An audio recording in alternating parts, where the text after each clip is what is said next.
All right, this is the great work.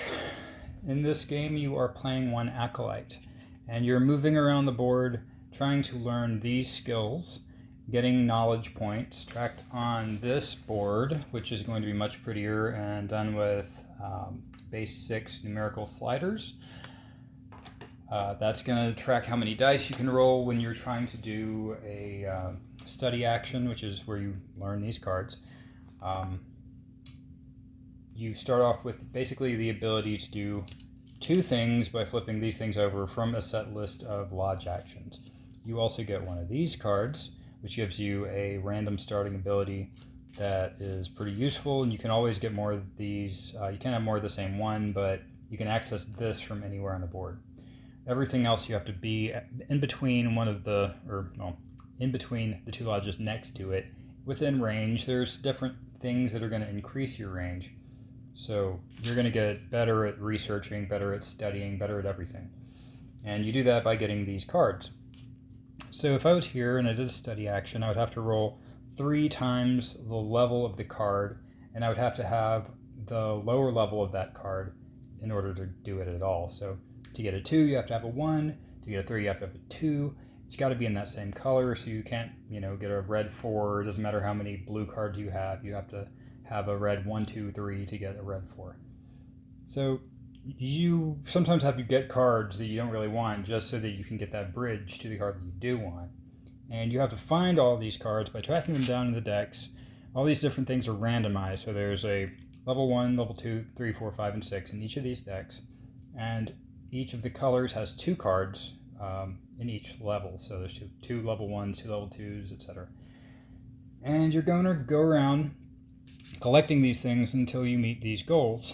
This particular one requires you have 2 5th degree power secrets, meaning 2 5th degree red secrets. So you have to scour the entire board, find the 2 level 5s, get what you need to get there. And I think that I'm going to go with the idea of putting these things in a shoe so that you can actually see them splayed out and tell what you're looking at better. Initially I had it so that it was kind of a mystery, and sleuthing out where the things were that you needed was part of the game, but that just kind of ended up being, it's kind of annoying. So I think I'm going to use the shoes, splay the cards out. You're going to be able to tell what's where, and I'm also leaning towards doing some sort of a reference sheet with all of the cards and what they do listed next to them, where you can have like a dry erase thing and just tick a box if you've seen it so you know where it is, tick a box if you have it, and basically just take the headache out of it. I don't know what laminated sheet's going to cost me in the long run, but I definitely need to come up with some sort of a solution for tracking things, because it's really annoying when you go somewhere and you think that it's the other red 3 and it's actually the one you already have, so you waste all this time moving over there and figuring out where you're going and everything. But, still ironing that sort of thing out. So once again, back to the actions. We have the research action, where you look at cards by picking up a deck of cards, picking one of these that you want to actually look at the front of, looking at the front of it, noting, whether you want it or not for later, and then looking at either another one of these or another one that you're in range for. So, like this guy, for instance, would only be in range of these 2 unless they had some sort of a plus to their range, and they could look at this one. But this guy could basically look at the front of one of these, or the front of one of these, or 2 fronts in this stack, or 2 fronts in this stack. And that's the research action. The other one's the study action, which I already went over. Different things can buff your rolls. Different things can make you able to do it more than once, for instance. But the acquisition of the cards is pretty basic. Gain a degree. That's where you, as an action, all of these require you to flip one of these over. So you would move one of these up, gain 6 points in any knowledge that you want. This is the knowledge track right now. I think I've actually done a lot of takes for this, and my throat's all messed up for some reason, so I keep redoing it. But if I haven't mentioned this yet, this is what you use to track how many points of knowledge you have in each area. This is the total knowledge of all of them. Like, this is just final score stuff. Rub that out. Oops. Anyway, so when you study, it's times 3. When you gain a degree, you have to have a total knowledge score of 6 times the level you're trying to do. So, it would be you start off here, you don't have to gain level 1, but level 2 would be 12 points of total knowledge, and this one would be 18. And that's really not hard to do. It's just like that is an action you have to choose to take at a specific time. It moves you up. It gives you potentially another die in some, school or whatever. Basically, your knowledge is also points, but it also makes you stronger. So it's really good to do that early on. And the other options you have to do with flipping over these basic lodge cards is you can tour, which is just moving around based on what your range is. Networking, you can take 4 points of knowledge in any area that you want to. Just go ahead and gain 4, pick another player, and you give them 1 in that same color of knowledge. And the last thing is meditate. Meditate has 2 different options. You can either flip over one of your used cards, so it's used, it's on that side, you flip it over, you can use it again this turn, or whenever you want to. The other option is to add 1 point of knowledge to each of your knowledge trackers, which, that's basically just giving yourself 6 points, and it's making you a little bit smarter, but it's balanced out a bit by the fact that adding 1 point of knowledge to all of your tracks doesn't actually move you ahead very much. You have to get 7, or, it's like increments of 6. You start with 1 knowledge, and when you get up to 7 knowledge, then you can roll 2 dice when you're doing a study action. When you get up to 13, you can add another dice, and so on throughout however many knowledge points you have. You can get more and more and more dice that make you better at rolling and getting cards. And again, that's not something that you're like 100% focused on, because it's not really about acquiring a number of cards. It's more about setting a specific goal, like going after one of these, or acknowledging you have a Philosopher's Stone card in your hand at the beginning of the game. You're dealt 2, you pick 1, and this is a personal goal that you have. This one requires you to gain 31 points of knowledge in both focus and vision. So that's purple, not purple, that's indigo and blue. So say for instance, this is my board. I was focused on indigo and blue, but I didn't end up with 70 points of knowledge in either one. I just, I needed to get what I needed to get. That's what I went for. And this is what I ended up building as a tableau.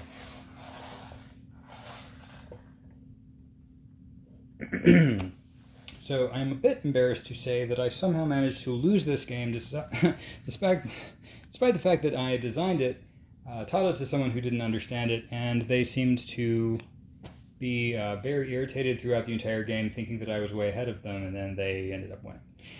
So it's not necessarily the number of cards that you have, it's really like, can you get into the Illuminati and both that and do your Philosopher's Stone, because that's a total of, those are worth 40 to 60 points, and these are always worth 30 points. So just, between those 2 things, that's 90 points. You definitely need to do that. But there's a lot of other little ways to nickel and dime points. Like these are worth points at the end of the game equal to their level. I don't know why those are bunched up together there.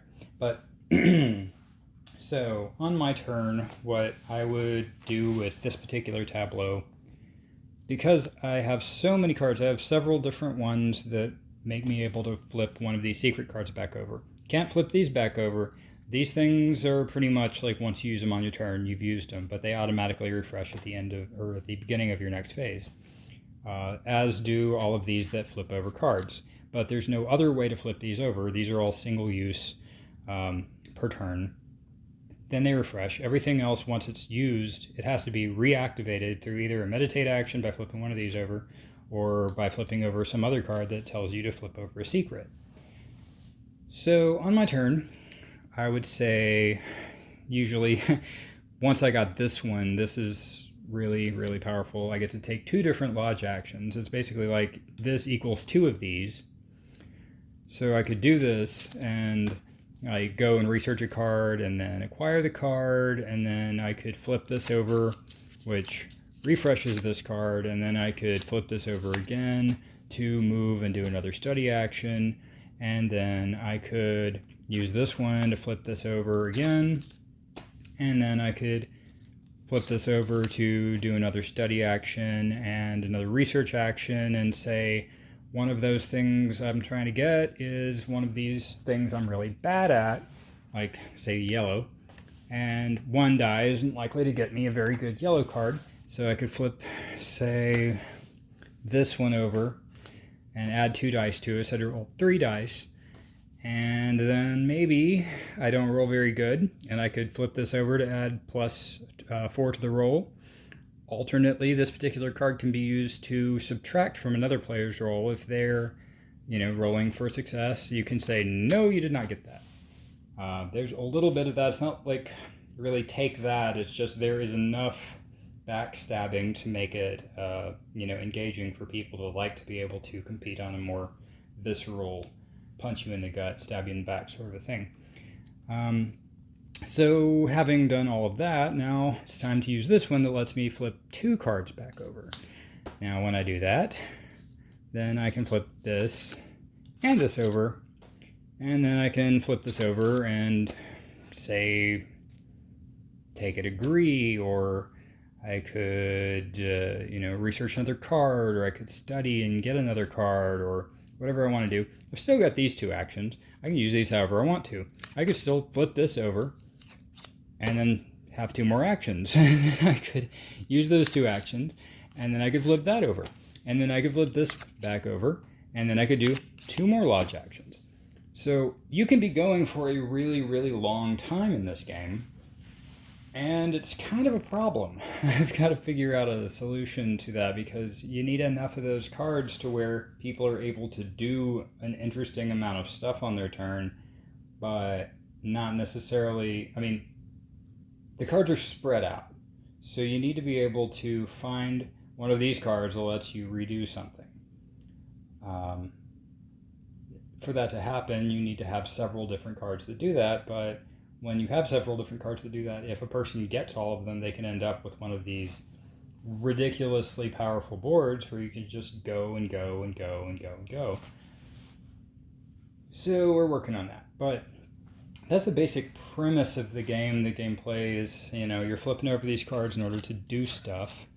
You're doing stuff to get points. You're hamstringing other players. You're mitigating your own dice rolls. You're just basically tracking the points where you're gaining knowledge, all these different ways in order to become the ultimate wizened Mason-y sort of guy.